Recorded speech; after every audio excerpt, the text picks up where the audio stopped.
Your son's wife being a recluse is shameful. Get out.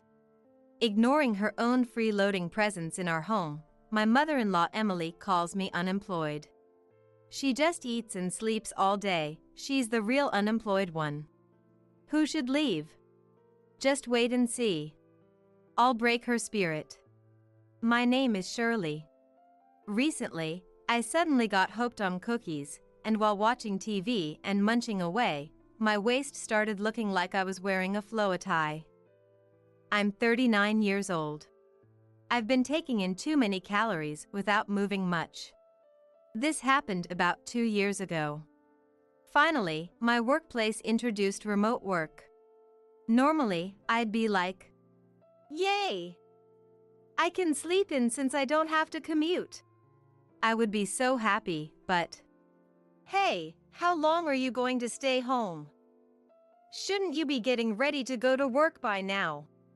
It was my mother-in-law Emily, who lives with us, scolding me as I enjoyed my extra time from not having to commute with a nice coffee. Oops, I misspoke. Strictly speaking, she doesn't live with us, she's a freeloading intruder. About a year after my husband Ryan and I stopped visiting the in-laws' house due to a widespread infection, Emily suddenly showed up at our home with a large suitcase. Is Ryan doing well? I want to play with my grandchild, so I'm moving in starting today. What? Of course, both my husband Ryan and I were against it. We have a 5-year-old daughter, Carol, and we stopped visiting to protect her from the infection. We didn't like Emily coming from their house in a more populated area to our home, and George, my father-in-law, was left behind at their house. I felt sorry for him, and living with Emily seemed like a hassle. There was no benefit, so I wanted her to leave. I tried to gently tell Emily that we didn't want her to stay, but either I was too gentle, or Emily had no intention of listening to us from the start. She didn't get it at all. No matter how many times we told her to go home. She'd accuse us of being cold-hearted or say young people these days don't respect their parents. Eventually, she managed to stay by giving us lectures. Is it because we're too weak that she barged in? No, there are people out there who simply don't listen and are very pushy. On the first day Emily barged in, we had a huge fight, and instead of leaving, she tried to barricade herself on the second floor of our house. When I stood in her way, she made such a scene that Carol was frightened and cried loudly. It was a mess. My husband and I, exhausted from work and child-rearing, didn't have the energy to fight off such a monster. That's how we ended up living with this demanding mother-in-law. Watching me drink coffee, Emily glared and said, "Didn't I tell you yesterday that I'm working remotely now?" I thought to myself as I tried to explain my new work arrangement to her again.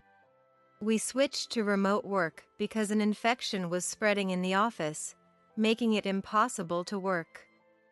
So, I don't have to go to the office. Don't lie. You can't work from home, she said arrogantly. Remote work is becoming more common, you know? My company was actually late in adopting it. Haven't you seen the news about how remote work is reducing train usage and other related information? I know that. But you work for a construction company, right? How can you work in civil engineering from home? I'm in administration, so as long as I have a computer, I can communicate with the office. Oh, sure, whatever. Don't underestimate your elders. You probably think we are not tech-savvy, but the baby boomer generation and even older are quite tech-savvy. I know there aren't such convenient jobs. Here we go again. No matter how much I tell the truth, Emily, who believes she's always right, won't listen. She's a master at justifying herself and ultimately wears us down with her lectures. Not wanting to be worn out before work, I listened to Emily's lecture with a face that said, "You're absolutely right." But the problem didn't go away. As expected, Emily gradually started calling me unemployed as I continued my remote work day after day.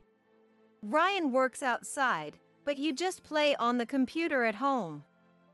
If you have time to play on the computer, you should be doing housework. She hurled terrible words at me. By the way, I did all the housework too. I prepared her breakfast, cleaned the house, did the shopping, everything. Oh, and Ryan helped out too. Rather, Emily, who just ate the meals I prepared and lounged around all day, was the real unemployed person living off others. Ignoring her own situation, she said whatever she wanted. Day after day, I complained to Ryan about being called unemployed, and Ryan, in turn, kept asking Emily to return to George, practically begging. One day, while I was holed up in my room having an online meeting with my bosses, Emily suddenly burst in. "Hey! There's no more cookies!" I was stunned by her red-faced yelling and was taken aback. But she didn't care and loudly ordered me to go buy some more. I quickly turned off my meeting microphone and told Emily, "I'm in a meeting. I'm in a meeting. You're just pretending to work while playing around." "What meeting? You're just a shut-in. There's no snacks. Stop complaining and go buy some. And I wanted rice for breakfast today, but you served bread for 2 days in a row. How can you be so thoughtless? You're really stupid." She should do these things herself. She's freeloading and not even contributing to living expenses. To be honest, the house is under my name, and I pay a $1.8 thousand mortgage every month. Right after we decided to buy a house, Ryan was forced to transfer to a faraway branch, and when he refused, they demoted him, so he decided to quit. At that time, I was working for a larger construction company than I am now and had financial stability, so I took out the mortgage under my name. Now Ryan covers the living expenses, and we split everything else equally as a couple. How could I possibly be what she calls unemployed? That day, she kept pestering me to go buy cookies, and when she got too insistent, I shut her out of the room. Emily got so mad she pounded on the door repeatedly. I went back to the meeting, but I couldn't concentrate, and the day's work was a disaster. When I told Ryan about it, he, who usually chose his words carefully around Carol, uncharacteristically shouted at Emily, "Enough is enough!" He had reached his limit with this living arrangement too. Emily, while not doting, had always had a soft spot for her only son, Ryan. Usually, she takes a "I'm the parent" stance and is strong-willed, but when Ryan gets genuinely angry, she becomes weak. If Ryan could control his anger and be serious, maybe Emily would have left our house. But Ryan is gentle by nature, so it's not usually his way. When he forcibly grabbed her arm and dragged her to the front door, Emily finally calmed down a bit. "Oh, did you think we actually kicked her out?" Ryan managed to push her outside, but Emily threw a fit and forced her way back inside. Both Ryan and I resisted letting her back in, and ended up with several bruises on our arms and legs. It seemed she had no intention of moving. She hates being told what to do, so even if we tried to kick her out, she'd just come back. If only we could break her spirit. But we had no idea how to handle such a monster. After a period of relative calm, Emily suddenly said one day, "I met a neighbor on my walk today. They said their wife also works remotely but still goes to the office sometimes." "So, your story is a lie." "What?" She walked in while I was working, looking smug as if to say, "See, I was right." I couldn't help but pause my work. "I knew something was off with you being home every day." What are you talking about? I'm in the middle of work right now." "Stop with the lies." "I heard from the neighbors that not every remote worker is home every day. They go to the office sometimes." "Well, that depends on the company's policy. Mine allows full remote work, so I choose to stay home because of Carol." Trying to cover up your lie now is just childish. No, really, it depends on the company. I'm so embarrassed for you. When I told the neighbors that my son's wife never leaves the house, they were shocked at your remote work setup. How embarrassing. They were probably just surprised by the variety of work styles. But to Emily, it sounded like, there's no way such remote work exists. Your son's wife must be a recluse. She wore a triumphant grin, laughing loudly. Emily's gloating continued, so I gently said, "Excuse me, I need to focus on my work." I asked her politely to leave, but it was futile. If you're just playing around, you should listen to people. I'm saying this for your own good. She got even angrier. Trying to be courteous to avoid escalation was pointless. What should I have done? But I really needed to prioritize my work. I was urgently building a program for work, and I was close to finishing. I had no time for Emily's antics. The reason for this cohabitation is your fault for not visiting us. Are you reflecting on that? Emily's irrational scolding intensified. She finally grabbed my laptop, turned it off, and said, "Listen when people talk to you." Despite frequent saves, I lost about an hour's worth of work. Damn it. An unemployed wife is a disgrace. You're just a moocher. Get out. Emily threw my laptop at me. Luckily, it didn't hit me, but the screen was cracked. It was my personal laptop, not a company one, but still. Why do I have to be called unemployed by Emily, who barged in uninvited, disrupted my work, and made me buy a new laptop? Why does she get to live here without doing any chores or paying rent, while I handle everything? The anger simmered within me. Is this what it means to have an outburst of anger? Something snapped inside me. From that day on, I stopped arguing with her. Without a laptop, I had to go to the office, and this reduced contact with Emily, making it somewhat bearable. Finally decided to work, huh? And other sarcastic comments came my way. But I just nodded and said, "Yes, yes," letting them roll off my back. When I told him what happened, he was furious and determined to kick Emily out. But by this point, a simple eviction wouldn't satisfy my anger. Fortunately, Emily had an upcoming trip with old friends. During her absence, I planned revenge. A week later, Emily's voice rang from the front door. "I'm back!" She returned from her trip in high spirits and went upstairs. "Oh, what? What's going on?" Emily rattled the doorknob frantically. "Welcome back, Emily." "Why are you in my room?" "Since I'm unemployed, I thought I'd hole up in your room." "What?" "Yes, I took over Emily's room after she left for her trip." "Stop joking and open the door. You're ruining my good mood from the trip. Get out of my room." "Why should I? This is my house." "What?" "I own this house." "Emily, you never had a room here." "Don't give me that. I've been using it for years, so it's my room." "We never agreed to live with you. We've tried to kick you out multiple times. Your current situation is more like trespassing." "Oh, come on. Just come out of there." "No." Emily, enraged by my refusal, began kicking the door, but I didn't budge.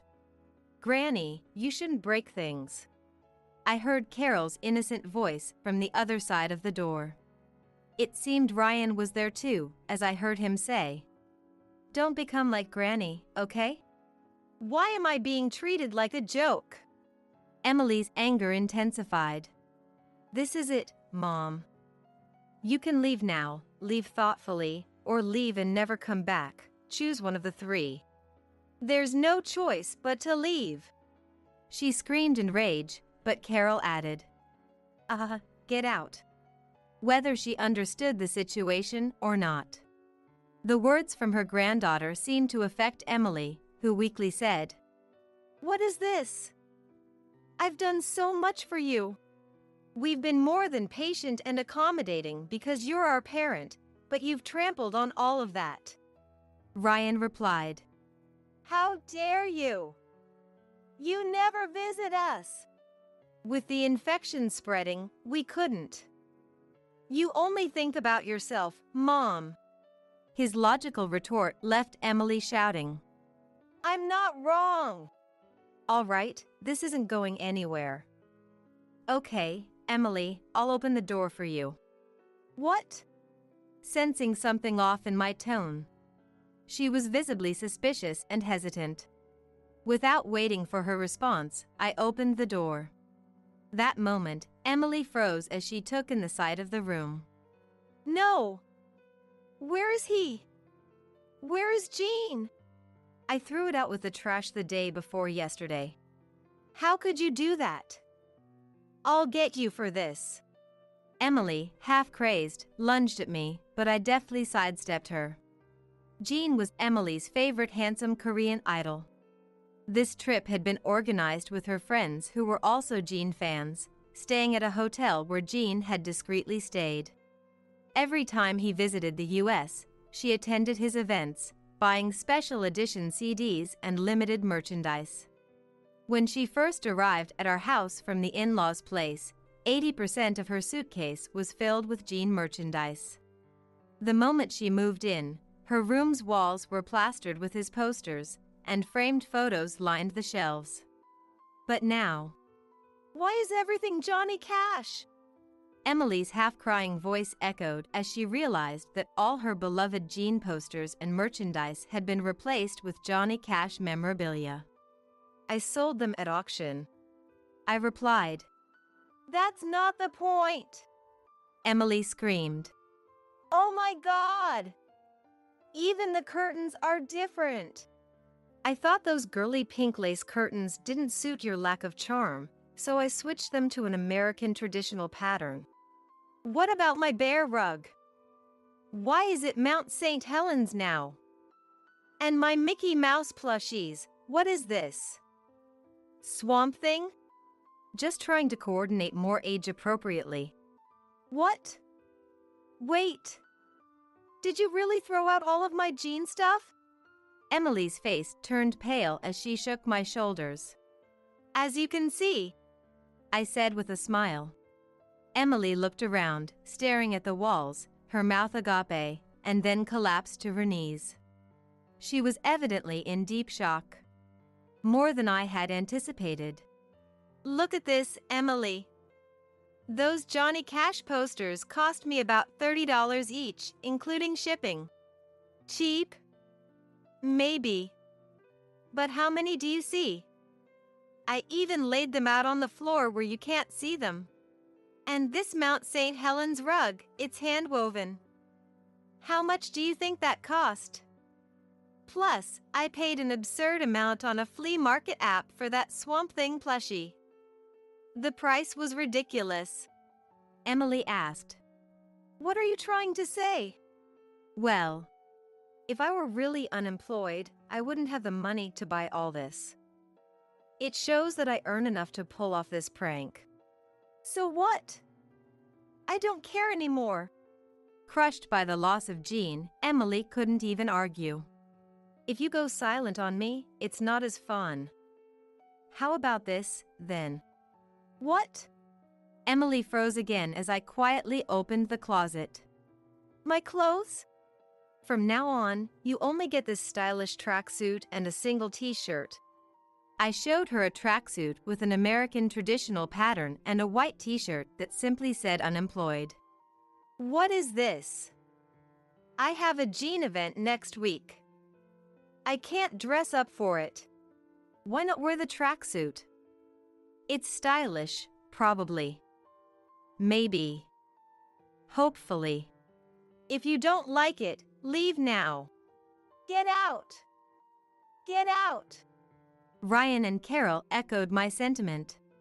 Emily, overwhelmed by the series of shocks, began to cry. "I've had enough of this house." With that, Emily grabbed the suitcase she had taken on her trip and left our home. The eviction plan was a complete success. I had thought Jean was the key to breaking her spirit, and it worked even better than I'd expected. Later, I contacted the in-laws' house and said, "If you want the Jean merchandise back, you'll have to pay for the living expenses and the laptop." Did I actually throw out the Jean stuff? Of course not. Even with family, that would be criminal. I had only pretended to discard it to break her spirit. In reality, all of Emily's belongings were hidden in Ryan's room. Relieved, Emily immediately agreed to my terms.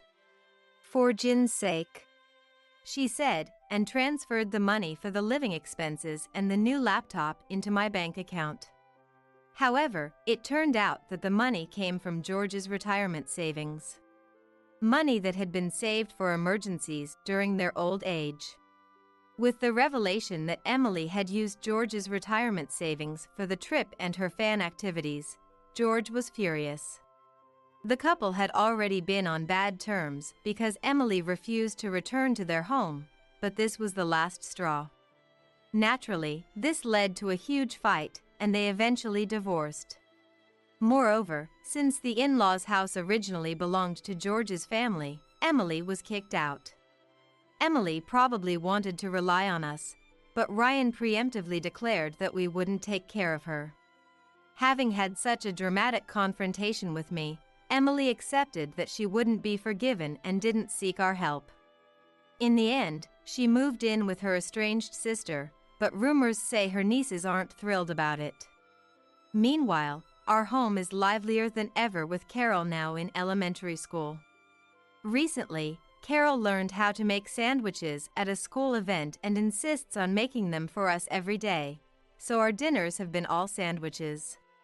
Well, someday, Carol will make the best sandwiches for someone special. For now, we'll just be her practice testers. Ryan had a hard time getting recognized after switching jobs. But finally, last year, the company revised its evaluation system and he got promoted. Working at an old-fashioned company meant the evaluation system wasn't always fair. I hope times continue to improve and life gets easier. Thanks to his promotion, our lives have become a bit more comfortable. With rising costs, we can't say we're living extravagantly, but with Ryan, Carol, and all of us sharing meals together, it's a happy life. Happiness depends on what you make of it. Thankfully, my job remains enjoyable, and except for my weight, there are no health concerns. When Carol said, "I want to take care of a rescue cat," we went to a cat adoption event, and our family grew. Now, it's the three of us and 3 cats. How could this not be a happy life? I think we're living happier days than anyone else. Because we're going to live with my parents. If you oppose, we are getting divorced. Out of the blue, my husband Matthew said this to me.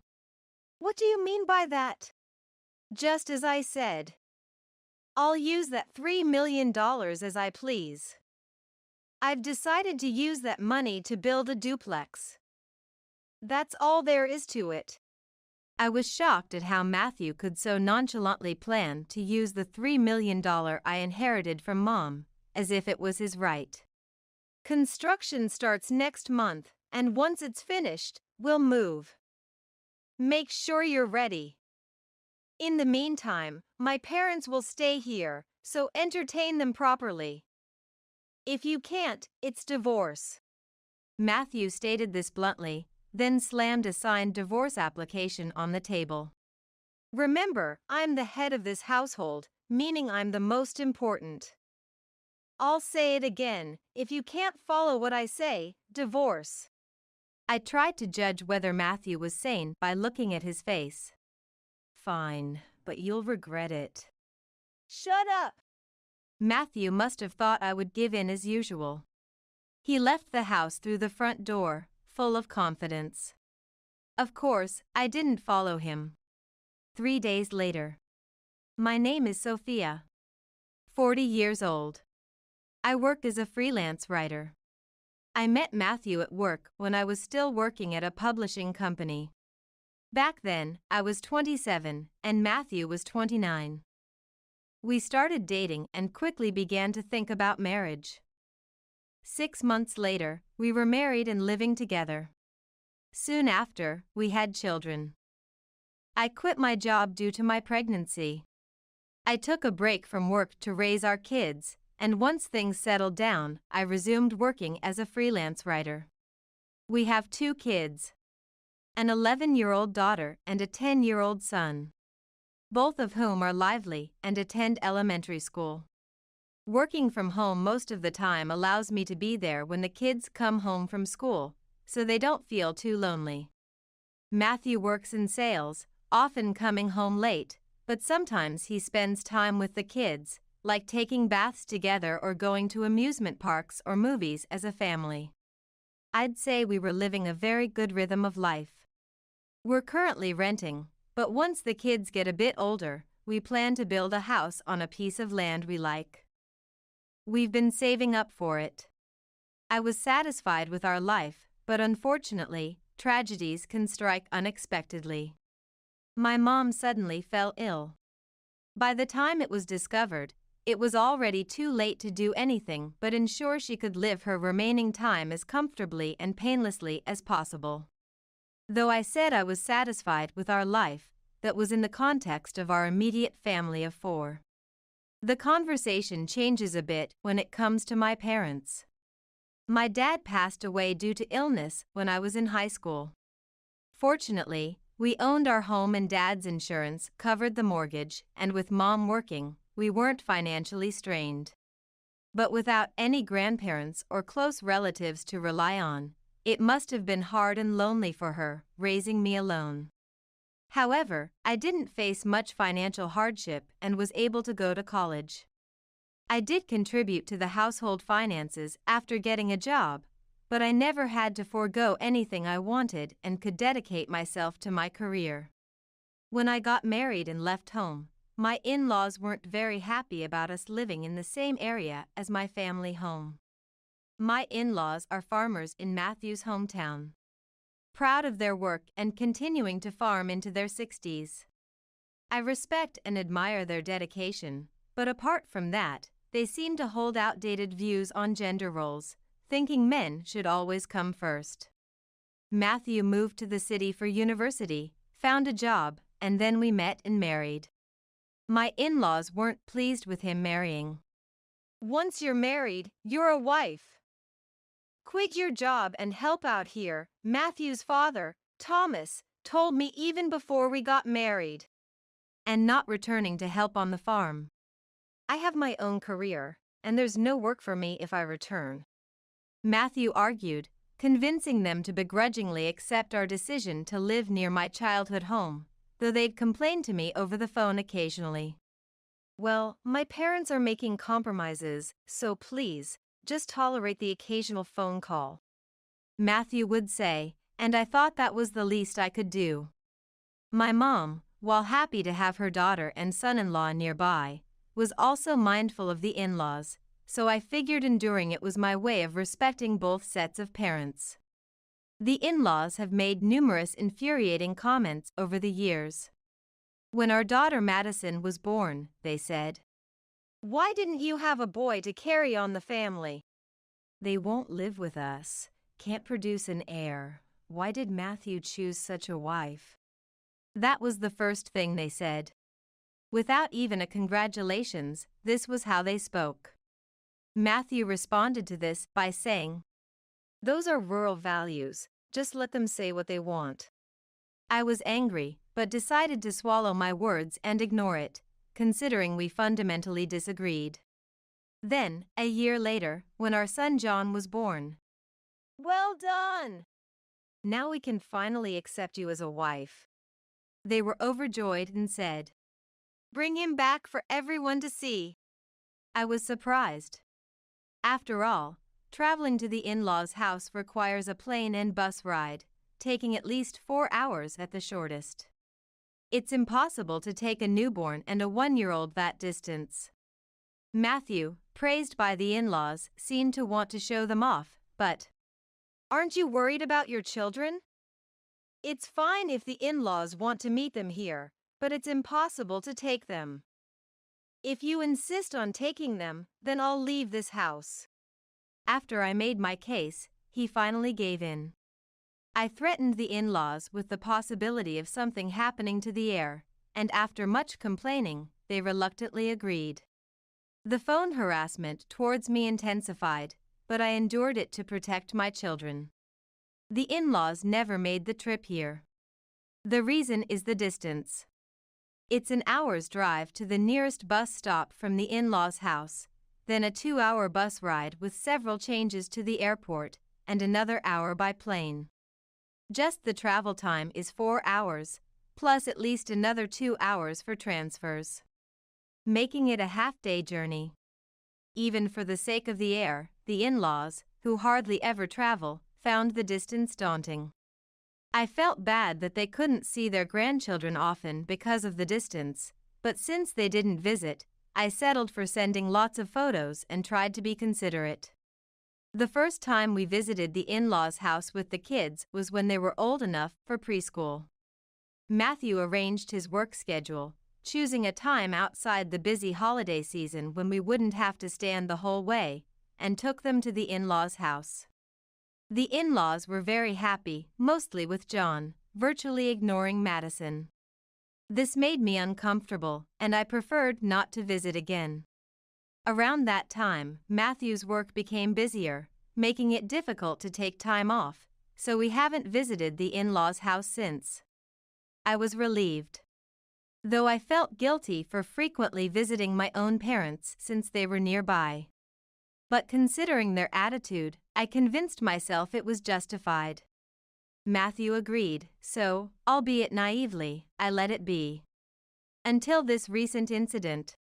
I stayed with my mom as much as possible between her diagnosis and passing, making sure the kids spent time with her to avoid regrets. The in-laws complained, "You hardly let us see the grandkids, but your parent gets all the attention." I was shocked at their words. The situations were completely different. My mom was given a limited time to live. We'll be gone soon. And they say this knowing she won't be around much longer. I cried to Matthew. "Maybe because I told them the kids were visiting your mom. Just bear with it." But he only said, I felt desperate with him. Looking back, it was always like this. When it came to the in-laws, him just asked me to bear it. Just be patient. And leave all it to me. Leaving me to deal with everything they said without ever defending me or showing any intention to. I dealt with the in-laws alone, partly because I never had issues with my mom, feeling obligated to handle them by myself. At this moment, I realized that he was that kind of person. Up until now, the trust and affection I had for him seemed to fade away. But, if there was time to be shaken by such things, I'd rather visit Mom as much as possible. With that thought, I pushed through, ignoring whatever the in-laws said. Until the last day with Mom. There were many things on my mind, but I couldn't just cry. People can become strong for those they need to protect. I'm already a mom, I can't just be Mom's daughter. After cleaning up, I came to know something unbelievable. Mom had rented a safety deposit box at the bank. Inside it, unbelievably, were gold bars. There was quite a lot, bought a long time ago. It seems it was purchased with Dad's life insurance money. There were also stocks. When valued at current prices, $3 million. It was more than surprising. And in the safe, there was also a letter written by Mom. It said, since Dad's insurance covered the home loan, and she was working, I wasn't an expensive child to raise. The money saved was turned into gold and stocks for when it might be needed. She wanted it to be effectively used if anything happened to her. That's what it said. Mom's feelings sank deep into my heart, and I cried, holding the letter. It's often said not to disclose the amount of inheritance even between spouses, but I couldn't keep silent about this amount and told Matthew. $3 million? Matthew lost his words. I too was at a loss for words, and we sat in silence for a while. What do you plan to do with that 3M?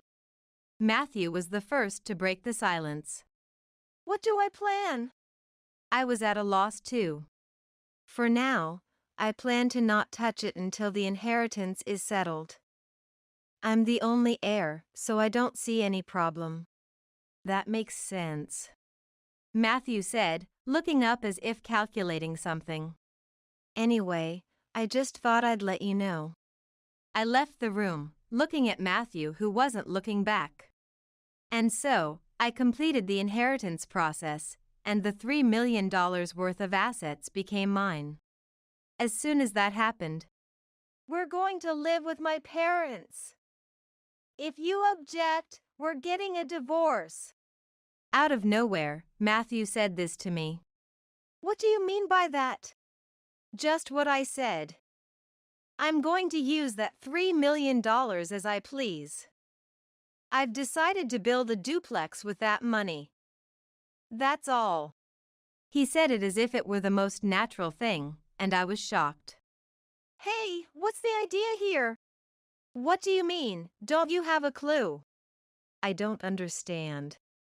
I truly didn't. How did it come to this all of a sudden? You lack not only clues but also compassion, Matthew said, sighing. Think about how you've been treating my parents all this time. Treatment? I didn't understand. Honestly, there were plenty of things they had done, but hardly anything I had done to them.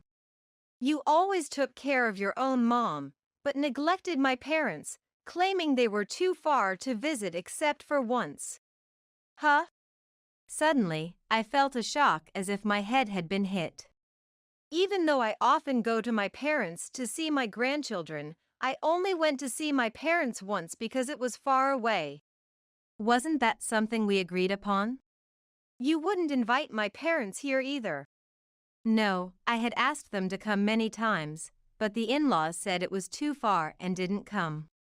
Even for the wedding, despite it having Matthew's work colleagues, they said it was too far and didn't want to come, so we decided to have it in both the land where in-laws' house was and here. Anyway, I've made my parents endure a lot until now. I think it's okay to use that money for a bit of filial piety. Was this the kind of person he was? I had always thought of him as a normal husband, a normal dad.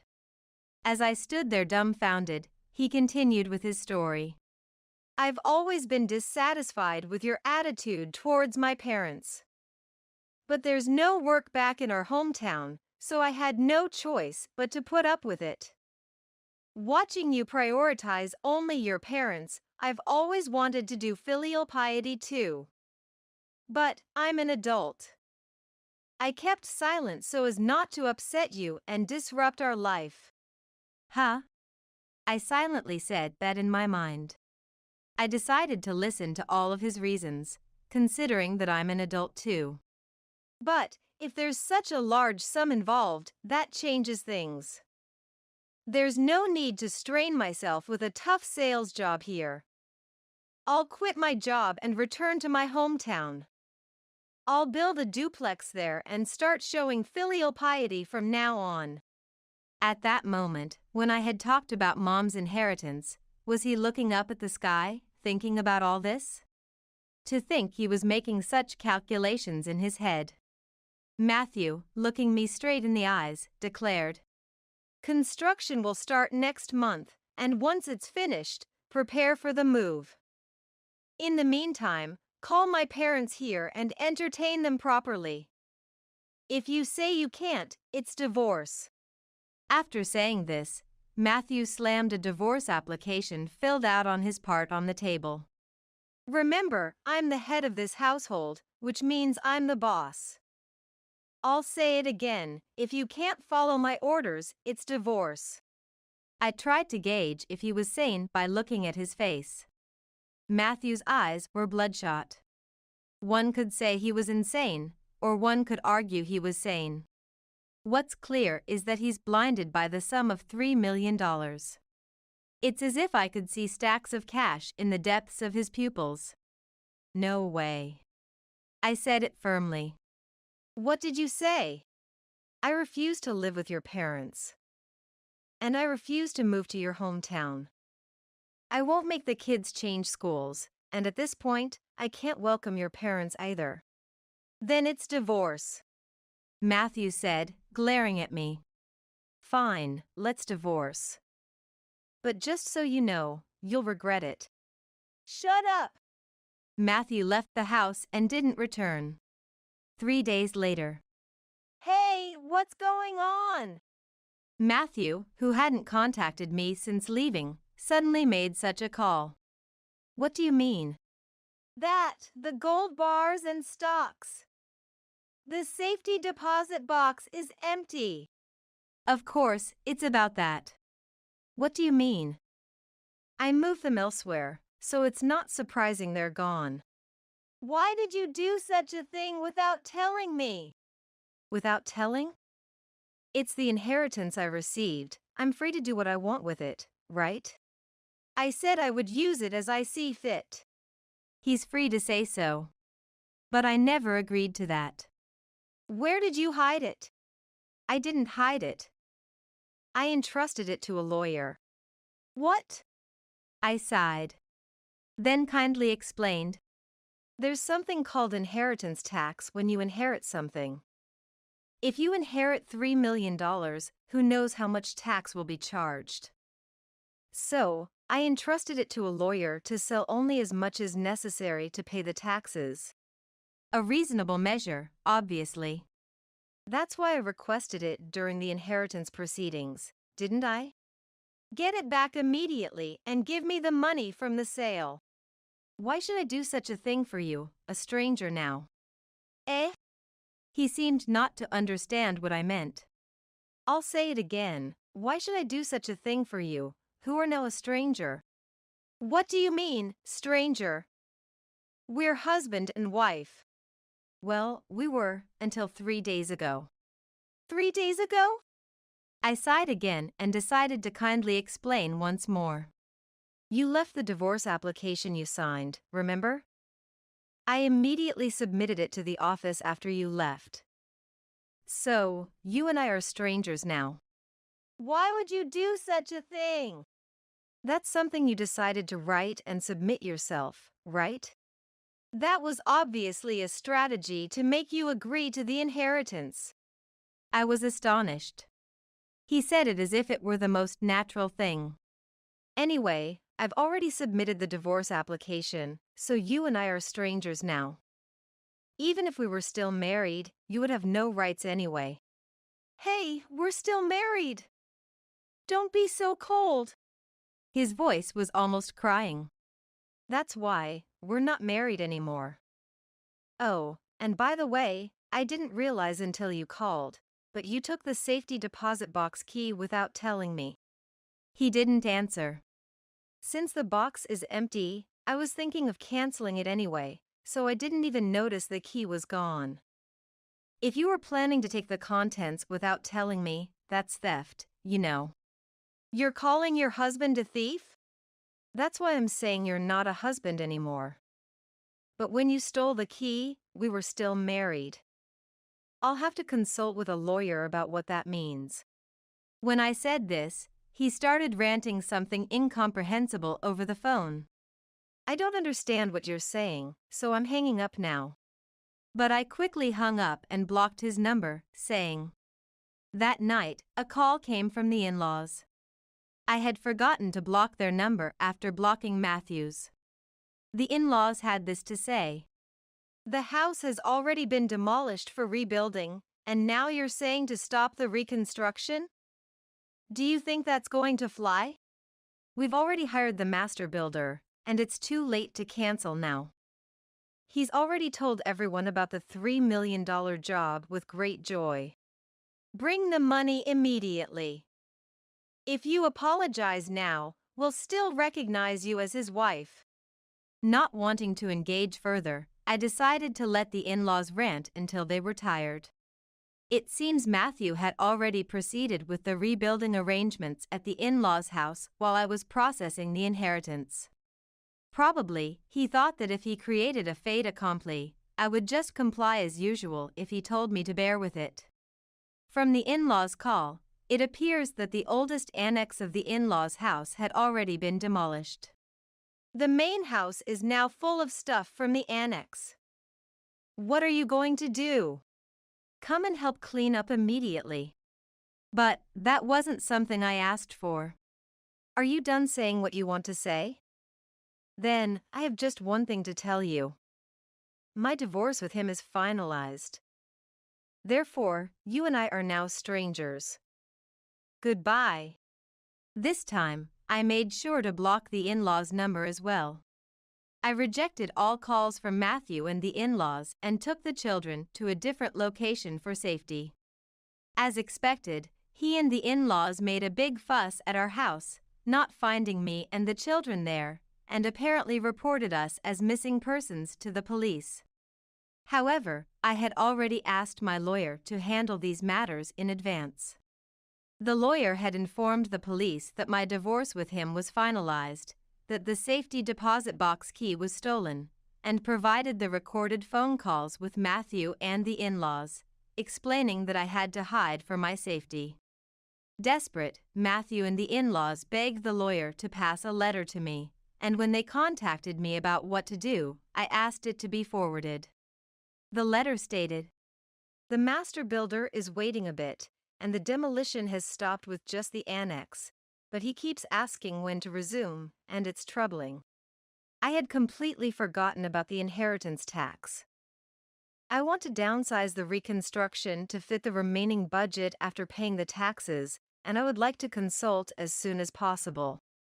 You're the only grandparents the children have now that mom has passed away. I don't want them to be without grandparents. You should make amends for the past by showing filial piety to my parents. Living together will quickly bring out familial love." Such slippery words were listed. Do you misunderstand that a woman can't remarry unless half a year has passed? There's no such need when a couple remarries. Come back now and let's re-register our marriage. And even more astonishing claims were made, like, of course, I refused all of Matthew's letters through the lawyer and warned that any further involvement would be cut off. No! And if he continued to harass me, he would be reported to the police as a stalker. According to the lawyer, he had actually proceeded with resignation formalities. He hurriedly appealed to HR to retract it, but the company, already considering layoffs, refused to acknowledge it. Matthew, receiving his severance pay, reluctantly returned to his hometown. He used the money to pay for the demolition and asked the master builder to cancel the reconstruction. Somehow, the work was settled to mutual satisfaction, but he completely lost his credit in his hometown and was living narrowly in the old in-laws' house with his parents. To ensure Matthew and the in-laws wouldn't find me, I bravely moved to a distant location. My job can be done from home, so moving hasn't caused any trouble. It's really a good time for that. I explained to the children that Dad was away on work, and they surprisingly accepted it smoothly. I thought our family relationship wasn't bad, but it seems the children's relationship with him wasn't very good either. Now that I think about it, he only interacted with them when he felt like it. He appeared to listen to me but actually didn't, saying, "Please bear with it." Maybe he had only that much involvement with the children as well. The inheritance will be carefully saved for the children's future. That money is for emergencies. And to ensure there are no such emergencies, just as my mom raised me solidly, I plan to live a stable life so my children grow up to be well-grounded individuals.